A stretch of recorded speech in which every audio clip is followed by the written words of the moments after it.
ಕಳೆದ ಬಾರಿ ರಾಮನಗರದಲ್ಲಿ ದೇಶ ಪ್ರೇಮದ ಅಲೆ ಎಬ್ಬಿಸಿದ್ದ ಅಮಿತ್ ಶಾ ಈಗ ಮತ್ತೊಂದು ರಣತಂತ್ರದೊಂದಿಗೆ ಕರುನಾಡಿಗೆ ಬರ್ತಾ ಇದ್ದಾರೆ. ಈ ಬಾರಿ ಅಮಿತ್ ಶಾ ಎಲ್ಲಿ ಹಲ್ಚಲ್ ಎಬ್ಬಿಸಲಿದ್ದಾರೆ ಅನ್ನೋದರ ಕುರಿತು ಒಂದು ವರದಿ ಇದೆ, ಬನ್ನಿ ನೋಡ್ತಾ ಹೋಗೋಣ.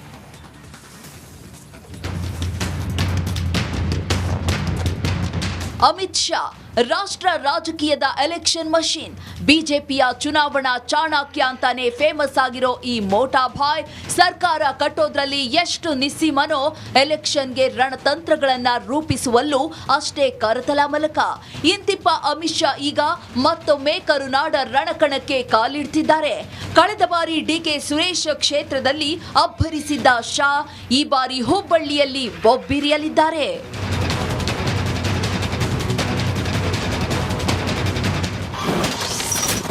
ಹುಬ್ಬಳ್ಳಿಯಿಂದ ಅಮಿತ್ ಶಾ ಎರಡನೇ ಹಂತದ ಪ್ರಚಾರ. ನೇಹಾ ಹತ್ಯೆ ಕೇಸ್ ಮುಂದಿಟ್ಟು ಕೈ ವಿರುದ್ಧ ಸಮರ.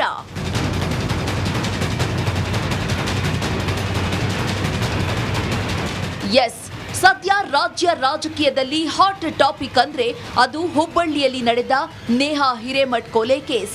ನೇಹಾ ಡೆಡ್ಲಿ ಮರ್ಡರ್ ಇದೀಗ ರಾಜಕೀಯ ತಿರುವು ಪಡೆದಿದ್ದು, ಬಿಜೆಪಿ ಇದು ಲವ್ ಜಿಹಾದ್ ಅಂದ್ರೆ ಕಾಂಗ್ರೆಸ್ ಪ್ರೇಮ ವೈಫಲ್ಯ ಅಂತ ಸಮರ್ಥನೆಗಿಳಿದಿದೆ. ಸ್ವತಃ ನೇಹಾ ತಂದೆಯೇ ಸ್ವಪಕ್ಷದ ವಿರುದ್ಧ ತಿರುಗಿ ಬಿದ್ದಿದ್ದು ಬಿಜೆಪಿ ಕೈಗೆ ಮತ್ತೊಂದು ಅಸ್ತ್ರ ಸಿಕ್ಕಂತಾಗಿದೆ.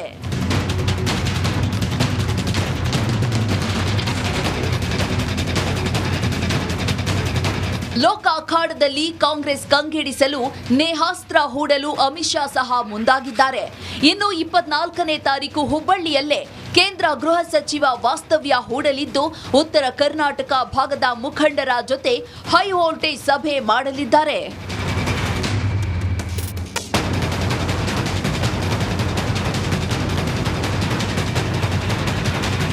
ಹುಬ್ಬಳ್ಳಿಯಲ್ಲಿ ರಾಜ್ಯದ ಕಾಂಗ್ರೆಸ್ ಸರ್ಕಾರದ ವಿರುದ್ಧ ಅಬ್ಬರಿಸಲಿರೋ ಅಮಿತ್ ಶಾ ರಾಜ್ಯದಲ್ಲಿ ಕಾನೂನು ಸುವ್ಯವಸ್ಥೆಯ ವೈಫಲ್ಯವನ್ನೇ ತಮ್ಮ ಪ್ರಚಾರದ ಪ್ರಮುಖ ಸಾಧನವನ್ನಾಗಿಸಿಕೊಳ್ಳಲಿದ್ದಾರೆ.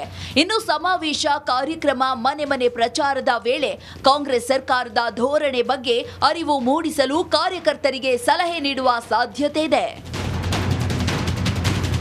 ರಾಮೇಶ್ವರಂ ಕೆಫೆ ಬಾಂಬ್ ಬ್ಲಾಸ್ಟ್ ಬಳಿಕ ದೇಶಾದ್ಯಂತ ಸದ್ದು ಮಾಡಿದ ಹೋಟೆಲ್. ಆದರೆ ಈ ಹೋಟೆಲ್ಗೆ ಈಗ ಬೀಗ ಜಡಿಯುವ ಆತಂಕ ಎದುರಾಗಿದೆ.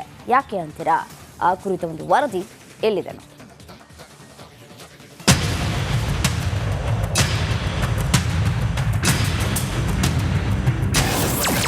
ರಾಮೇಶ್ವರಂ ಕೆಫೆ ಲೈಸೆನ್ಸ್ ರದ್ದಾಗುತ್ತಾ? ಕೆಫೆಗೆ ಬೀಳುತ್ತಾ ಬೀಗ? ಕಾರಣ ಏನು? Rameshwara cafe bomb blast. ಕೆಲ ದಿನಗಳ ಹಿಂದಷ್ಟೇ ಬೆಂಗಳೂರಿನ ರಾಮೇಶ್ವರಂ ಕೆಫೆಯಲ್ಲಿ ಸ್ಫೋಟಗೊಂಡಿದ್ದ ಬಾಂಬ್ ರಾಷ್ಟ್ರ ಮಟ್ಟದಲ್ಲಿ ಸೌಂಡ್ ಮಾಡಿತ್ತು, ದೊಡ್ಡ ಮಟ್ಟದಲ್ಲಿ ಸುದ್ದಿಯಾಗಿತ್ತು. ಆದ್ರೀಗ ಅದೇ ರಾಮೇಶ್ವರಂ ಕೆಫೆ ಮಾಲೀಕನಿಗೆ ದೊಡ್ಡ ಸಂಕಷ್ಟ ಎದುರಾಗಿದೆ. ಕೆಫೆಗೆ ಬೀಗ ಬೀಳುವ ಸಾಧ್ಯತೆ ಇದೆ. ಕುಂದಲಹಳ್ಳಿ ರಾಮೇಶ್ವರಂ ಕೆಫೆಯಲ್ಲಿ ನೌಕರರಿಗೆ ಮೂಲ ಸೌಕರ್ಯದ ಕೊರತೆ ಎದುರಾಗಿದೆ. ಇನ್ನು ಕೆಫೆಯಲ್ಲಿ ಟಾಯ್ಲೆಟ್ ವ್ಯವಸ್ಥೆ ಇಲ್ಲದೆ ಸಿಬ್ಬಂದಿ ಕೆಫೆಯ ಮುಂಭಾಗದಲ್ಲಿ ಶೌಚ ಮಾಡ್ತಿರೋದರ ಬಗ್ಗೆ ರಾಜೇಶ್ ದಂಗಿ ಅವರು ಟ್ವೀಟ್ ಮಾಡಿದ್ದಾರೆ.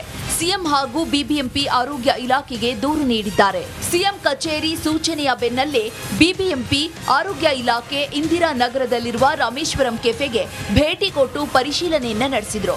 ಕೆಫೆಯಲ್ಲಿ ಮೂಲ ಸೌಕರ್ಯದ ಕೊರತೆ ಇರೋದು ಕನ್ಫರ್ಮ್ ಆಗಿದೆ. ಏನಿಲ್ಲ, ಅದು ನಮ್ಮ MOH ಮತ್ತು local area senior health inspectors ಅಲ್ಲಿ ಹೋಗಿ ವಿಸಿಟ್ ಮಾಡಿಕೊಂಡು ಅವರಿಗೆ ಏನೇನು ಫ್ಯಾಸಿಲಿಟಿಗಳ ಕೊರತೆ ಇದೆ ಅದರ ಬಗ್ಗೆ ನೋಟಿಸ್ ಕೊಟ್ಟಿದ್ದಾರೆ. ಮತ್ತು ನಮ್ಮದು ಏನು ಆ್ಯಕ್ಟ್ ಇದೆ ಅದರ ಪ್ರಕಾರ ಕ್ರಮ ಕೂಡ ಕೈಗೊಂಡಿದ್ದಾರೆ. ಈಗ ಝೋನಲ್ ಕಮಿಷನರ್ ಅವ್ರ ಜೊತೆ ಚರ್ಚೆ ಮಾಡಿಕೊಂಡು ಆ್ಯಕ್ಟ್ ಪ್ರಕಾರ ಪರ್ಟಿಕ್ಯುಲರ್ ಫ್ಯಾಸಿಲಿಟಿ ಮೂಲಭೂತ ಸೌಕರ್ಯ ಎಸ್ಟಾಬ್ಲಿಷ್ ಮಾಡೋ ತನಕ ಏನು ಕ್ರಮ ಕೈಗೊಳ್ಳಬೇಕಾದ ನಿರ್ದೇಶನ ಕೂಡ ನೀಡಿದ್ದೀವಿ. ಮೊದಲೇ ಬಾಂಬ್ ಬ್ಲಾಸ್ಟ್ನಿಂದ ಕೆಫೆ ಮಾಲೀಕ ಸಂಕಷ್ಟದಲ್ಲಿ ಸಿಲುಕಿಕೊಂಡಿದ್ರು. ಈ ಬೆನ್ನಲ್ಲೇ ಮತ್ತೊಂದು ಸಂಕಷ್ಟ ಎದುರಾಗಿ ಬಿಟ್ಟಿದೆ. ಮುಂದಿನ ದಿನಗಳಲ್ಲಿ ಅಧಿಕಾರಿಗಳು ಅದ್ಯಾವ ನಿರ್ಧಾರವನ್ನ ತೆಗೆದುಕೊಂಡು